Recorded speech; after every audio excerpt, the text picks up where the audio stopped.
The winter of 1947 hit the Missouri Ozarks harder than anyone had seen in 2 decades. Thomas Brennan stood in his woodlot that November morning, staring at 8 cords of freshly cut oak that needed to be stacked before the first snow. His father had died the previous spring, taking with him 40 years of woodcraft knowledge that Thomas had never paid quite enough attention to. Now, with a wife, 3 children, and a farmhouse that ate firewood like a hungry animal, that oversight felt like it might cost him everything. The oak trees had come down easy enough. Thomas knew how to work a crosscut saw, how to read the lean of a tree, how to make the notch that would drop timber exactly where you wanted it. He knew how to split rounds with a maul and wedge, how to judge the grain, how to find the sweet spot that would make a log explode into clean quarters. But knowing how to cut and split wood was only half the knowledge.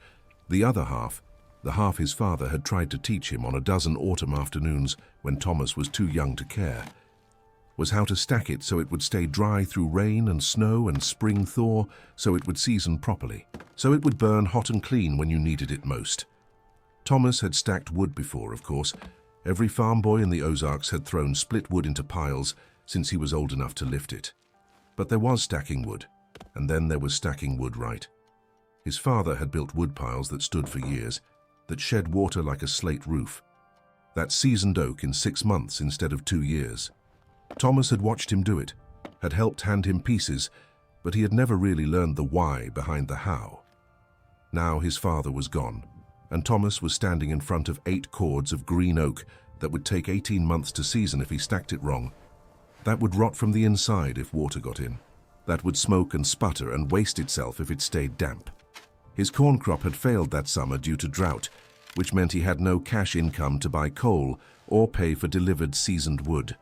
The oak he was looking at right now was all that stood between his family and a cold winter, but only if he could figure out how to stack it properly. The first mistake Thomas made was one that thousands of farmers made every autumn. He started building his woodpile against the north wall of the barn, thinking the building would provide shelter from the prevailing winter winds. The logic seemed sound.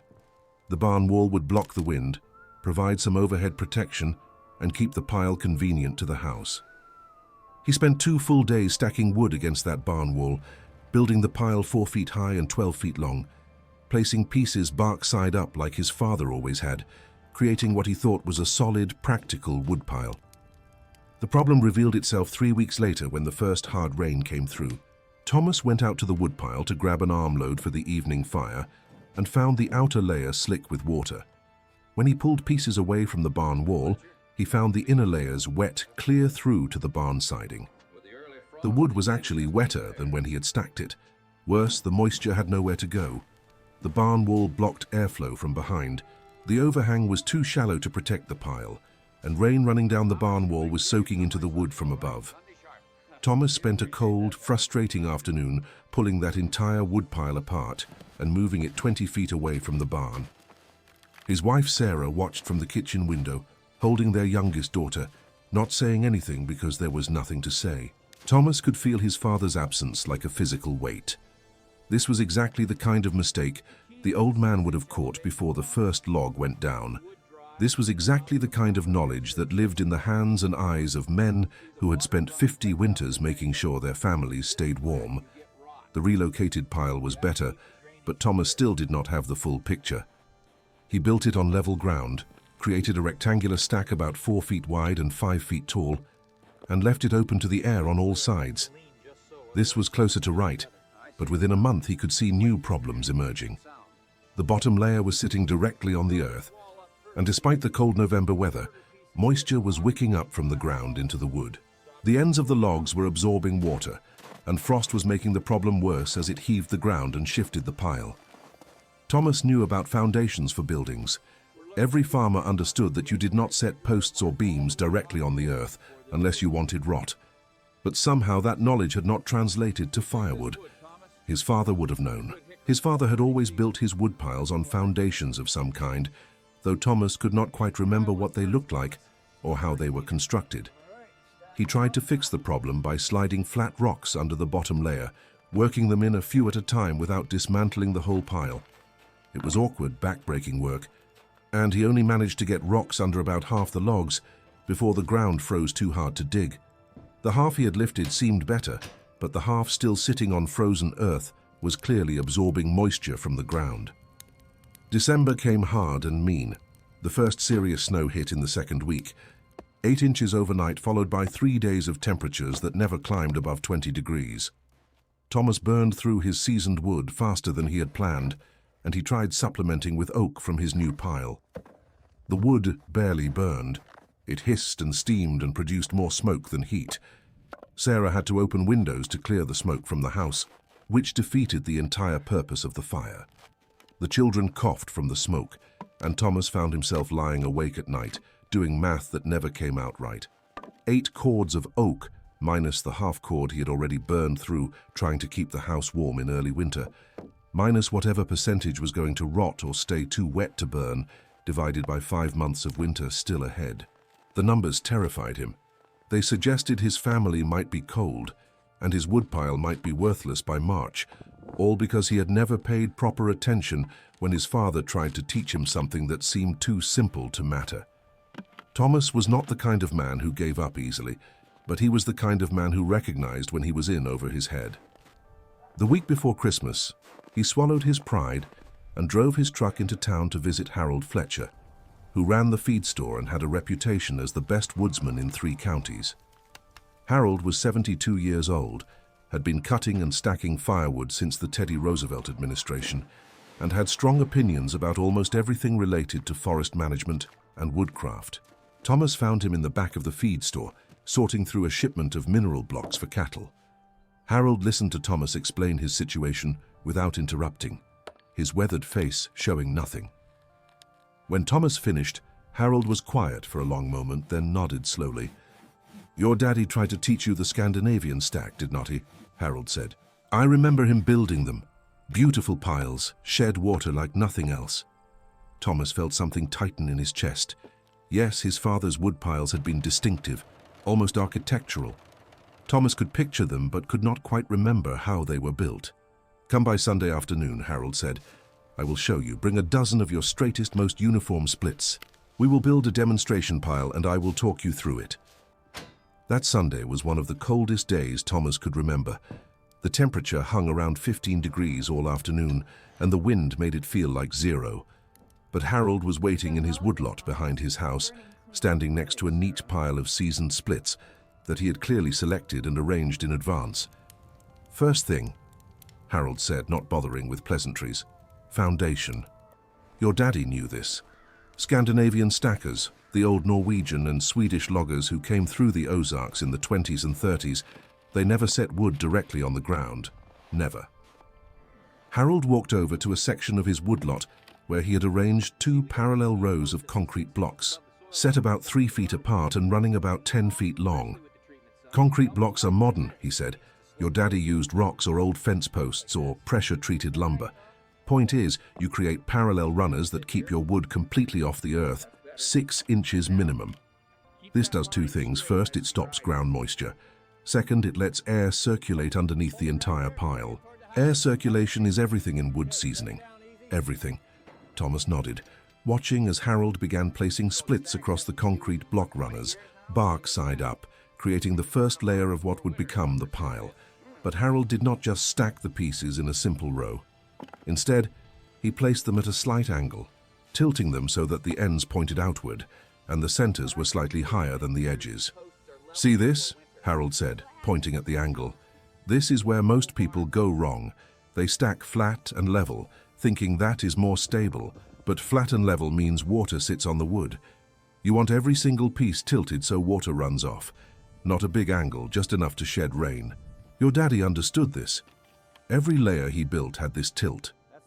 Harold worked methodically, building the first layer across the entire 10-foot length of his demonstration area. Then he started the second layer, and this was where the real technique revealed itself. Instead of placing the second layer perpendicular to the first, like Lincoln logs, Harold continued in the same direction. But he placed each piece so it extended slightly past the one below it, creating a gradual outward lean to the entire pile. "Scandinavian stack," Harold said, building the second and third layers with the same careful placement. "Each layer extends maybe an inch past the one below. By the time you get to the top, The pile has this natural curve to it, almost like a mushroom cap. Rain hits the top, runs down the slope, drips off the edges, and never penetrates into the center of the pile. The whole structure is self-protecting. Thomas watched as Harold continued building. By the fifth layer, the technique was becoming clear.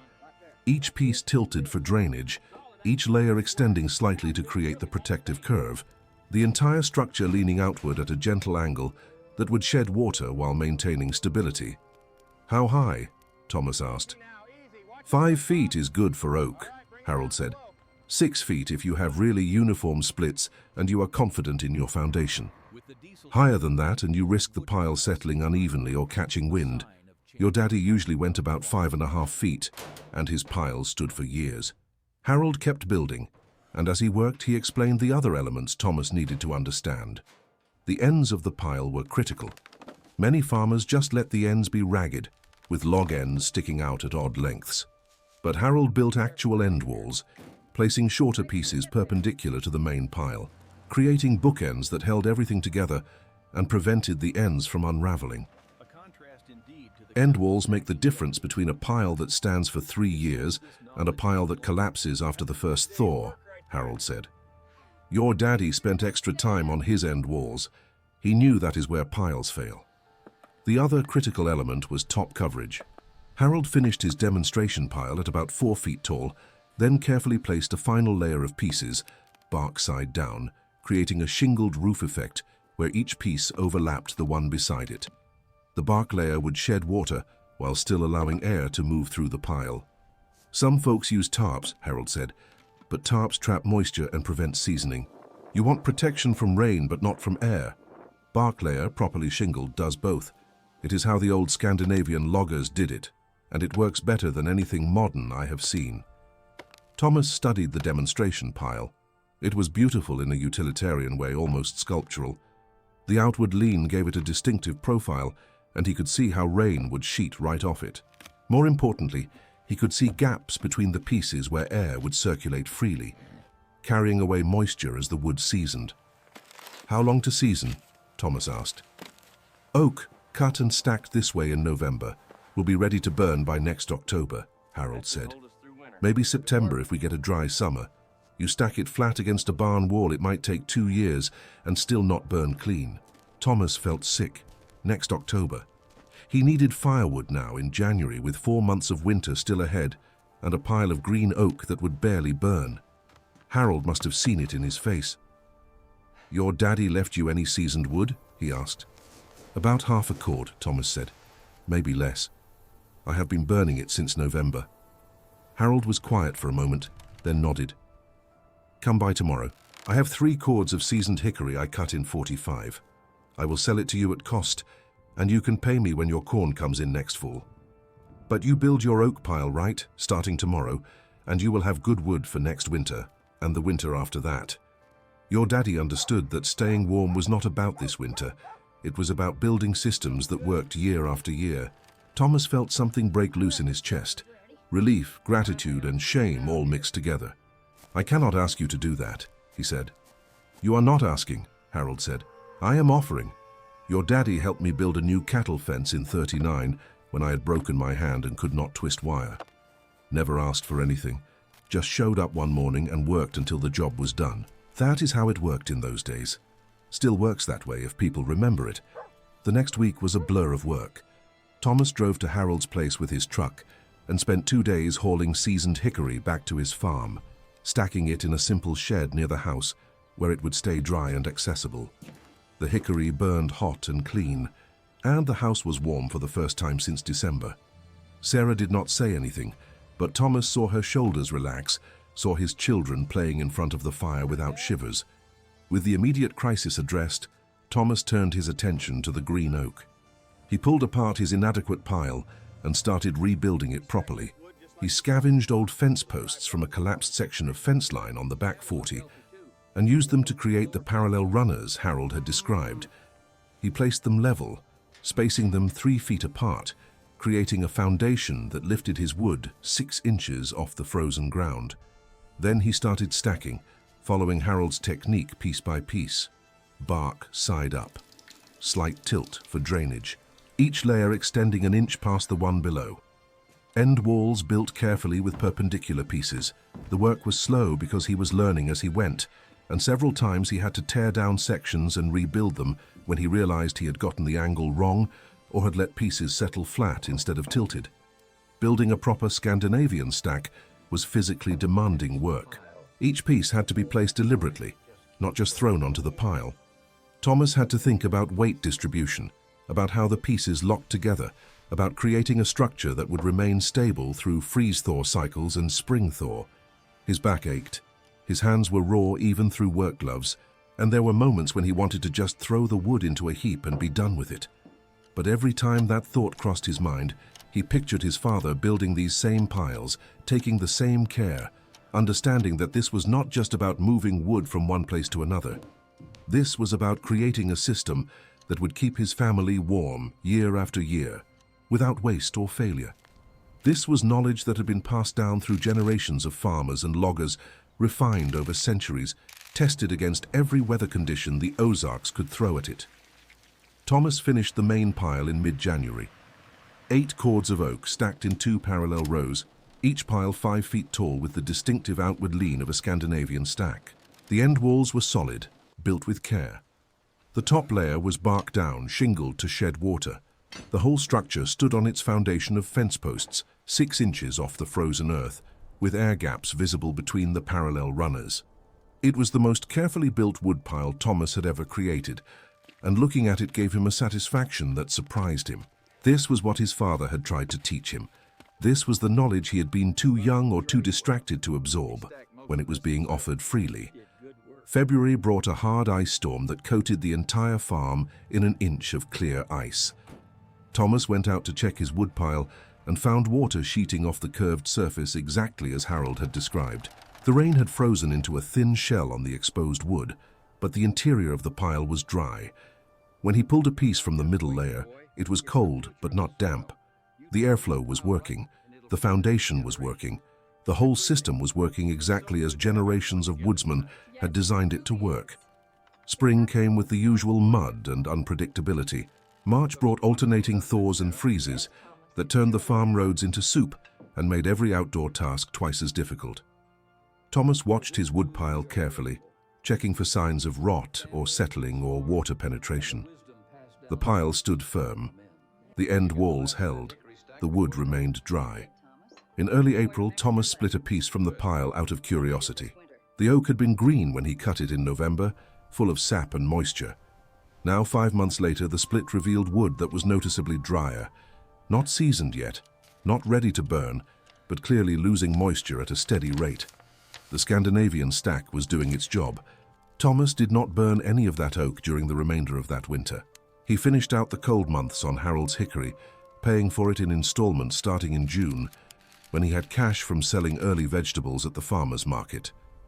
By August, he had paid Harold in full and had started cutting new wood for the following winter, building another Scandinavian stack, using techniques that now felt natural in his hands. That second pile went up faster and better. Thomas had internalized the angles, understood the importance of foundation and end walls, knew how to judge when pieces were tilted properly for drainage. He built the pile in 3 days instead of 3 weeks, and when he stepped back to examine his work, he could see his father's influence in every carefully placed split. In October, 18 months after he had cut it, Thomas burned his first piece of oak from the original Scandinavian stack. It was a cold Saturday morning, and he wanted to test whether the wood had seasoned properly. He placed the split on top of kindling and lit the fire, then watched as the oak caught quickly and burned with a clean hot flame. No hissing, no smoking, no steam. The wood had been transformed by time and airflow and proper stacking from green, unburnable timber into fuel that would heat his home efficiently through the coming winter. Sarah came into the room and stood beside him, watching the fire. "Your father would be proud," she said quietly. "You figured it out." Thomas nodded, not trusting himself to speak. His father was gone, but the knowledge was not. The technique was not. The understanding that true craftsmanship meant building systems that worked reliably year after year, without waste or failure. That knowledge had survived, passed from Harold to Thomas, and Thomas would pass it to his sons when they were old enough to understand why it mattered. The Scandinavian stack technique that Thomas learned that cold winter in Missouri was not unique to the Ozarks. Variations of it had been used across rural America for generations, brought by immigrant loggers from Norway, Sweden, and Finland, adapted by American farmers to local conditions and available materials. In the Northeast, farmers built similar piles called Holzhausen, circular stacks that shed water through their domed tops. In the Pacific Northwest, cedar shakes were sometimes used instead of bark for top coverage. In the Appalachians, farmers built lean-to style ricks that used the hillside slope for drainage. But the core principles remained constant across all these regional variations. Foundation to prevent ground moisture, airflow to allow seasoning, tilt and structure to shed rain, end walls for stability, top coverage that protected without trapping moisture. These were not complicated principles, but they represented accumulated wisdom from centuries of people who depended on firewood for survival and could not afford to waste any of it. The knowledge was passed through demonstration and practice, father to son, neighbor to neighbor, in conversations at feed stores, and through observation of piles that worked and piles that did not. It was rarely written down because it seemed too basic, too obvious to need documentation. Everyone just knew how to stack firewood properly. Except that by the 1970s, as rural electrification reached even remote farms and heating oil became affordable, fewer people needed to know. The knowledge began to fade. Wood stoves were replaced with furnaces. Carefully built wood piles were replaced with delivered firewood dumped in heaps. The Scandinavian stack and Holzhausen and lean-to rick became curiosities instead of necessities. Thomas Brennan continued building proper wood piles for the next 30 years, until arthritis made splitting wood impossible, and he finally installed a propane furnace in 1978. But he taught both his sons the technique, walking them through the process the same way Harold had walked him through it, making sure they understood not just the how but the why. One son moved to St. Louis and never needed the knowledge. The other stayed on the farm and kept building Scandinavian stacks until his own children were grown, passing the technique forward one more generation. The wood pile Thomas built that first winter stood for 4 years before he finally dismantled it to use the last of the oak. The foundation posts remained in place and he built subsequent piles on the same runners, using the same locations year after year. The spots where his piles stood became permanent features of the farmyard, places where the ground was always slightly higher and drier because decades of properly stacked firewood had trained the soil to shed water. This was the legacy of traditional woodcraft, not just the technique itself, but the understanding that good work created its own infrastructure, that systems built properly required less maintenance and produced better results year after year.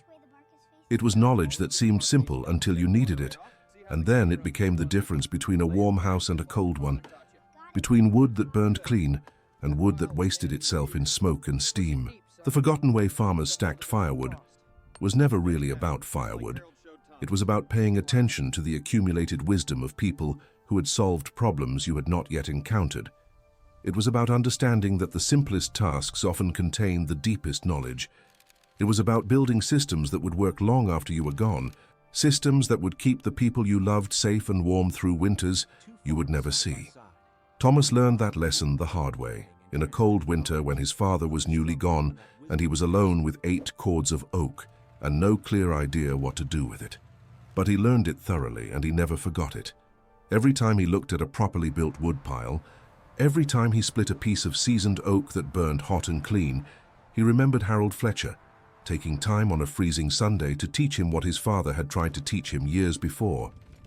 That is how knowledge survives, not through books or institutions, but through one person taking the time to show another person why something matters and how to do it right. The Scandinavian stack technique Thomas learned in 1947 is still used by people who heat with wood today, though many of them do not know why they are building the way they build, do not know the history behind the outward lean and the bark coverage and the elevated foundation. But the technique works whether you understand its history or not. The wood stays dry, seasons properly, burns clean. That is the test of real knowledge. It functions regardless of whether anyone remembers where it came from or who refined it over centuries of cold winters and careful observation. It functions because it is true, because it is built on principles that do not change regardless of who is stacking the wood or what year it happens to be. Thomas Brennan understood that by the end of his first winter learning to stack wood properly. The technique was not magic, and it was not complicated. It was simply what worked, tested and refined until there was nothing left but the essential elements that made the difference between success and failure. That is what all traditional knowledge looked like when you looked at it closely. The unnecessary parts had been worn away by time and practice, leaving only what was true. Thank you so much for watching this video. If you found this story about traditional woodcraft and rural knowledge valuable, please consider subscribing to our channel for more content about American agricultural history and forgotten farming wisdom. Hit that like button to help others discover these stories, and share this video with anyone who appreciates learning about the practical knowledge that sustained rural communities for generations. This video is inspired by real events and historical practices. It does not seek to represent or offend any specific individuals or communities. Thomas Brennan is a representative character who reflects the authentic experiences of hundreds of American farmers who learned traditional woodcraft techniques during the mid-20th century and who passed that knowledge forward through demonstration and practice, preserving skills that had sustained rural families through countless harsh winters.